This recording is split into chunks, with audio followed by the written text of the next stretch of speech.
What's up, guys? I'm SaltEMike, and this is your Star Citizen Week in Review for September 22nd, 2025. 4.3.1 is officially live, and I've never been so excited for a patch. With all that, of course, came a ton of long-term persistence issues, and the Apollo is officially out and in the world. All that and more on today's Week in Review.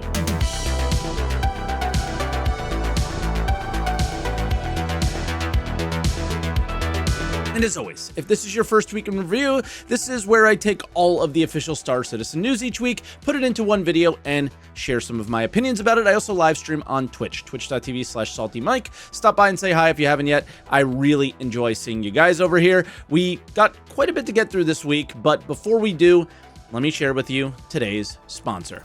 Thank you to Coopert for sponsoring today's video. Coopert is a free browser extension that is designed to save money while you shop online effortlessly. I think many of us are familiar by now, but when you reach the checkout page on a site, Coopert will automatically test and apply the best available coupons, ensuring you get the maximum savings with little to no effort. They even have a cashback reward program on your homepage or your shopping cart page, and you can find more details, but if you activate it before you complete the purchase, they will return a part of their commission that they get to you, and you can withdraw with PayPal, a gift card, or a bank card. They also have a price comparison service. This is pretty cool, where they display the price information on other platforms, helping you save in more ways than just a coupon. It supports Chrome, Edge, Opera, Firefox, and Safari on desktop, as well as Safari on mobile. So if you're interested, find the extension or the app link in the description and start using Coopert now to save money and avoid paying full price in 2025. Thanks as always for supporting the sponsors on the show, especially the new ones. This lets them know it's kind of a great place to make a home, and with all the bills paid, let's get into the patch updates.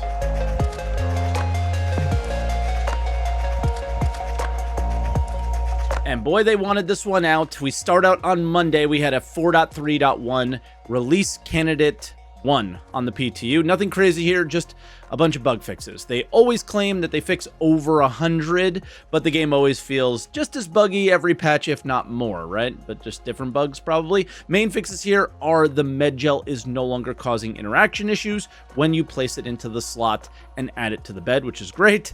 They think they have some med beacons back, but from what I'm hearing, the markers or something isn't working. I never do them and never will until something changes. And a mission issue with Wicklow Favor might be fixed. I reported this one. It caused a ton of issues, but I need a little bit more time to test it in live. And then on Tuesday, 4.3.1 release candidate 2 came out. For this update, they didn't make a new post. They just added to the top of RC1. So if you're looking into the show notes below, which does have all of our sources and links that we talk about here, you will find it kind of combined together. All this entailed had a few fixes with medbed distances and medgel consumption, and one bug I was taking very much advantage of. There was no fall damage in the PTU. It was actually like everything went faster when there was no fall damage. It was kind of great. I also found this sneaky change that might one day be kind of sick. If you can, or like if you don't have a medical ship, you can go to aid shelters and they have a proper tier 1 med bed at them. So if you end up having like a tier 1 injury that you just can't get rid of, there's a place you can get rid of it, and you don't have to go all the way to a hospital. You don't have to backspace, none of that. I couldn't add med gel to it, but I could set my spawn there, but because there's no med gel, you can't respawn. So it's really just for injuries right now, but that's actually really cool. Then Race for Stanton was finally completed. So one of, if not the most interactive event ever in Star Citizen is now over. Hurston Dynamics is victorious, delivering over 330 million SCU of resources to help solve the NPC regen crisis, and because of that, the rewards are now set. So anyone who completed the Hurston track will get a special version of the utility armor that is black with the Hurston logo on it. Hurston will also take over the Pyro Jump Gate. I'm hoping they kind of really make it crazy fancy with that brutal look and gold statues like the business district in Lorville, but I'm sure it'll just be a few banners or something and just a name change. And lastly, and most importantly, all Hurston-owned locations will permanently, they absolutely should not be committing to this now, by the way, have a 5% discount on everything they sell. And the reason I think Hurston won is because of this, right? Is they have the best ship shop, so you're going to save a decent amount on your ship purchases. But the reason I don't think it should be committing, or they should be committing to this, is they have no economy. They have no idea what a discount like this could do and have an effect on the economy if they ever do decide to, like, you know, wake up and make it. So anything like economy that has been discussed this year, I continue to lack confidence in the team and that team more and more as I see the impact they're currently making. Emphasis on currently. They could absolutely do something at some point that makes this feeling change. Like, I don't know, anything. Like, just doing anything would be great. Then Thursday, 4.3.1 went live. So I spent most of 4.3.1 live initially, finding out what I lost and what I kept. My org account lost 10,000 mercenary script. 10,000. Medical beacons are not working correctly, and I already experienced the content in ASD, which is meant to be done once, right? It's just a story quest in reality, and yeah, I kind of want to do it all when it's done, to be honest, and wait until 4.3.2, but honestly, there's nothing else in the patch, so yeah. But they're kind of forcing it to be repeatable with Wicklow turn-ins. It's weird because it's just not set up to be repeatable, right? It's you always have to do the mission. Like, maybe if I could just go to the location, and you can, right, with other missions, but it's weird. It just has a weird feeling like it's being shoved down your throat a little bit, right? Oh, and something that people freaked out about that I thought might be on purpose, because honestly, it should be. RMC was lowered to like 2,000 for a sale price, and they brought it back to 4.3 level standards with a hotfix. So the reason I think it should be low is RMC is abundant, it's easy to get, so it doesn't make sense to be high value, but it's also the only thing that is propping salvage up and making it a viable loop that people want to do, so I understand if they keep it high for now, but expect it to not be, or completely change at some point. And lastly, the Onyx facilities page, it has been updated, right? Since the location is now updated, if you're not like me and, you know, you want to dive right in, you have all you need there. But for my experience, I actually ran the entire Onyx facility endgame mission solo. Only 3 deaths. 2 of them were definitely my fault. 1 was a bit of a bug. So if you're concerned with how much Wicklow costs, this thing is really easy. Like, if the Wicklow armor and things like that, it's just going to take a bit of time and a little bit of grinding, but it's totally fine. That was the patch update stuff. So let's move into video updates. We had a car salesman video like we do every time a patch comes out now, which is great.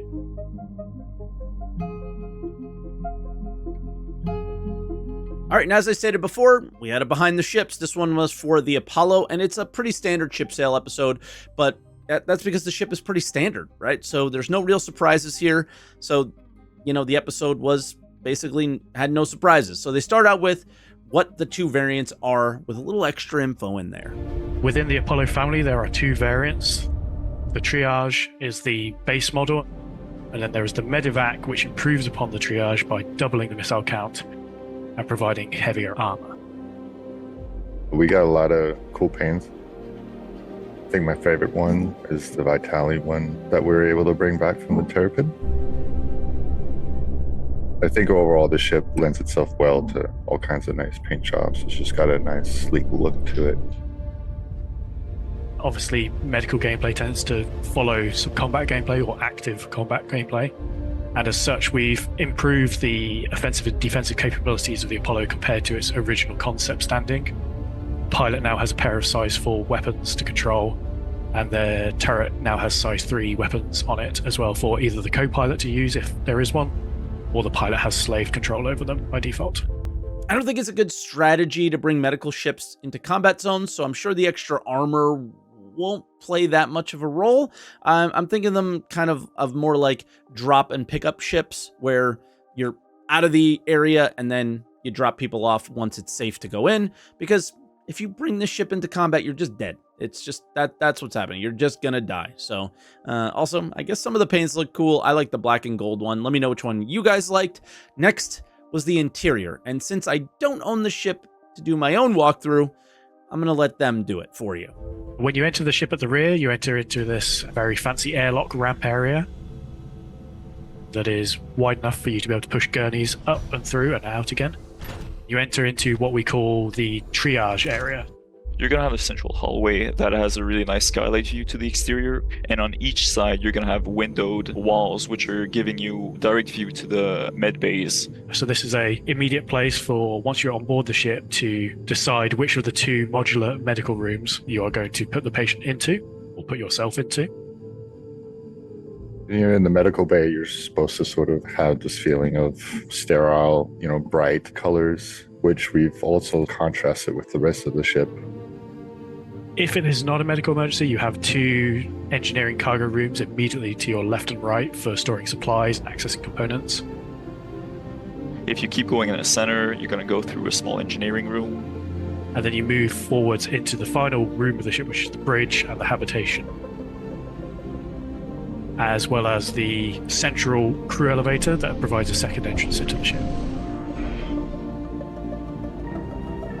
The beds are in the bridge because we wanted to leave as much space in the rest of the ship for mostly like the patients. The bridge is by far my favorite. I love the Connie, always have, but this is the rework that I want to see from it at some point. You guys should get your backlog chips first, and I should too. And then continuing on with the theme of Week in Review in general is where we let them do the talking, and then I share my opinion. They explain the modular bed system and the differences between them here. We've mentioned the Apollo is a modular medical ship, and included with every Apollo is 6 medical modules. And whilst there is 6, they are essentially left and right variants of the 3 medical tiers of beds that we have. You have aptly 3 tier 3 beds capable of fixing tier 3 injuries. Tier 3 beds, regeneration-wise, are designed for mission-specific regeneration ranges, such as Align and Mine, Jump Town, or other POIs like that. Tier 2 beds expand that range to encompass a distance that covers pretty much the majority of our planets in the universe. Tier 2 helps you recover from more serious injuries, and there is a pair on board in the Tier 2 medical module. And then we have the Tier 1 medical bed, capable of healing and restoring the most serious injuries in the game. And this is the primary ship in the universe at this point that has the regeneration range encompass the whole star system that you're in. Right now, even at a cost of 100,000 per med gel or 50,000 per respawn, any bed can heal a tier 1 injury if you backspace, right? So I think it just depends on your group size, how much money you have, which beds you want to take. But I think the tier system is fine. We just need the rest of the game to make a little bit more sense, or make this make more sense. Tier 0, personally, is it's starting to get clunky with the other things that they're starting to do in the game. The more they develop the game, the more Tier 0 is kind of getting in the way of certain things like this.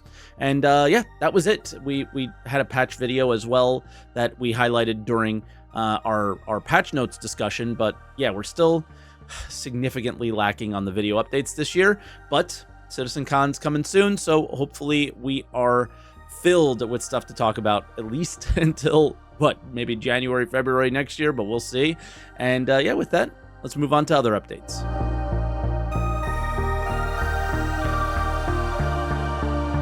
All right, and of course we start out with a sneak peek, and this is another non-sneak peek of the week, unless maybe this is the Wicklow reward. I can't really tell because it's dark. This is a really weird angle of the armor that has been seen in the PTU for weeks, so nothing new here. We showed it to you last week here on Week in Review. I personally like the armor a lot, but yeah, content is even slowing down, it seems, when it comes to this year. It's pretty bad. And then Comms Dive, number 3. Now, these are some of my absolute favorite things that the community team does, and specifically Niku.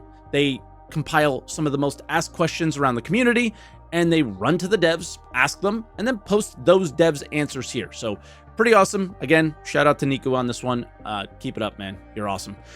Voice over IP is the first thing. This was my favorite one because it legit just doesn't answer the question. The question is legitimately asking, will I ever be able to tell if someone is above or below me? And yeah, just like audio fixes in general, like that was the question. And then they just start talking about VoIP and people talking and muffling them if they're in different rooms and different materials, and how the audio bounces off of it. Like, this is the most Star Citizen question ever or answer ever when the question was very simple. If somebody's walking above me, am I going to be able to tell that they're above me?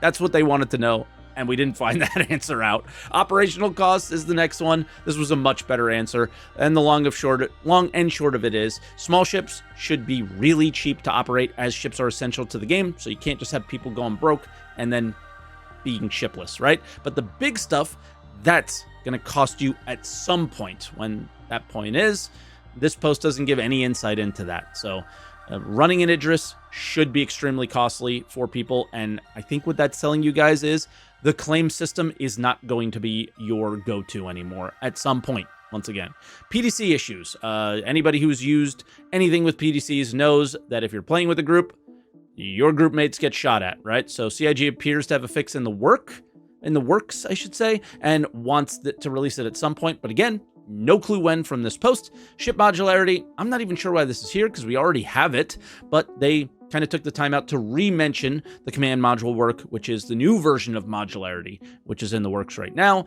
Inventory is the next one. Another kind of reiteration about the new inventory UI that they showed the same image, and they're just repeating that image without showing anything new on it, which I do find interesting, because if they're working so hard on it and they're doing so much work, you would think that we wouldn't maybe see more than just the same image they've been showing us, but who knows? Hangar upgrades. The next one is about the ability to customize our hangars, and this is information that they already put out there, again, a long time ago. So, like, yes, we're going to be able to mix and match rooms in our hangars. So, yeah, we got some information on SEL at some point a few months back. I think his name was Rick, and yeah, he told us that this is what they want us to do, but then we also have bases and base building. So the whole hangars and bases, like, they're kind of redundant over each other, so I don't really know how these are all going to work within each other. And then ship lights. They were the next topic, and yeah, for the sake of speed, they said a lot of words to let us know they're going to improve. Ship armor. Information on the current status was asked, and we got some decent information on the release of engineering here. It will launch with this. It will launch with ship armor and a temp system that protects ship components, which we've already seen their prototypes of that on an ISC not too long ago. It was in 2024, but when the armor goes down, you're going to be able to destroy eventually the components on the inside, right? And then ASOP quality of life.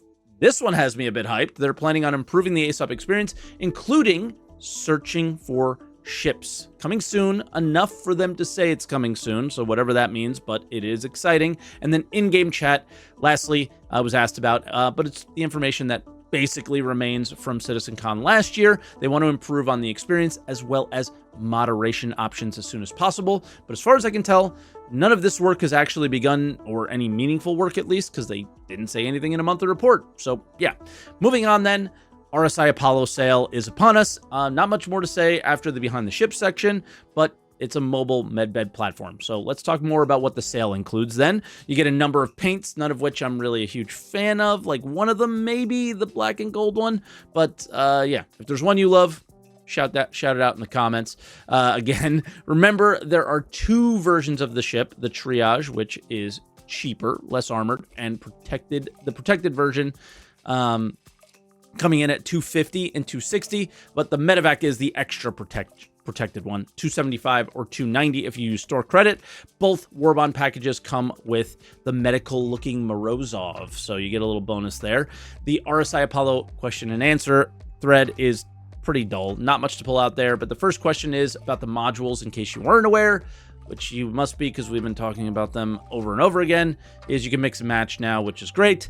Then they discussed the differences between the beds and why you may want a T1, and they said more beds, less people, all this stuff. We've been reiterating this over and over and over again. Again, you could just backspace into a T1 if you have it, or a T3 if you have a T1 injury. It's $50K. People have tons of money. They're going to do it. The last one was about size, since it grew so much bigger, and they explained why, and kind of the handling now will be worse because of it, but they gave more shields to compensate for that. So that's probably the one thing that I learned about it through this post. And then moving on to dev posts, we got quite a few good ones here. We found out why FPS AI turrets are gone. So we have to go to Reddit for some reason for this. I still don't get this, when this should have been in the monthly report or the roadmap roundup, right? But Zach did a nice write-up as to why it was so complicated. I will continue to say this each time we're on these subjects. We need these so badly, these FPS AI turrets, I think, to remove hard armistice zones, right? We know they're just kind of going to be at the ASD locations most likely and make the PvE experience more threatening, or a puzzle involving them or something. But in the long term, I want to see more. ASD Drive turn-ins. As you may have seen with the ASD missions, and a matter of fact, anything involving freight elevators, you know it's not been fun this year, and some ASD missions force us to complete them on a freight elevator. It's not great. So Elliot, again, on Reddit for some reason, said that they were meant to use the kiosks, and they actually worked in a PTU for me at some point, but I guess they didn't work for everybody, so they removed this and said, hey, well, the freight elevators kind of work, so we'll do it that way. And then LTP issues increasing. This one is wild. Guy went on Spectrum and posted that he lost everything. When I say everything, his inventory had nothing in it. No sub gear, no sub flare, nothing. It was gone. And I can't find the reply, but apparently they got this fixed for the OP very quickly. This happened to other people as well. I mentioned we lost tons of script. Everybody's pristine metals are gone. Anybody was saving pristine metals, those are gone. So yeah, the cracks in the LTP system continue to show, and it should be one of the most solid things at this stage in development, and it just isn't, and it's really frustrating. So with that, that was Week in Review, guys. I hope you guys enjoyed it. Obviously, the release of a patch that, I said I was so excited for, I was obviously being sarcastic. It just doesn't have a ton in it. Let me know how you're feeling about the patch. Are you excited? Is an issue that you had before now fixed? Are you I hear the exchange hanger still isn't working.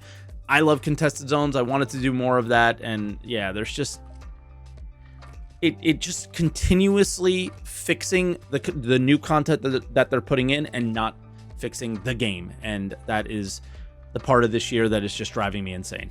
So let me know what your feelings are. Let me know what your thoughts are. Hit the like button if you guys enjoyed the video. Subscribe if you are enjoying Weeks in Review and want to see more. And yeah, comment down below on anything we talked about and anything that we may have missed. Check out Cooper if you guys haven't yet. And again, all the links are in the description for anything that we discuss here. So thank you so much for watching, and I will catch you guys next week.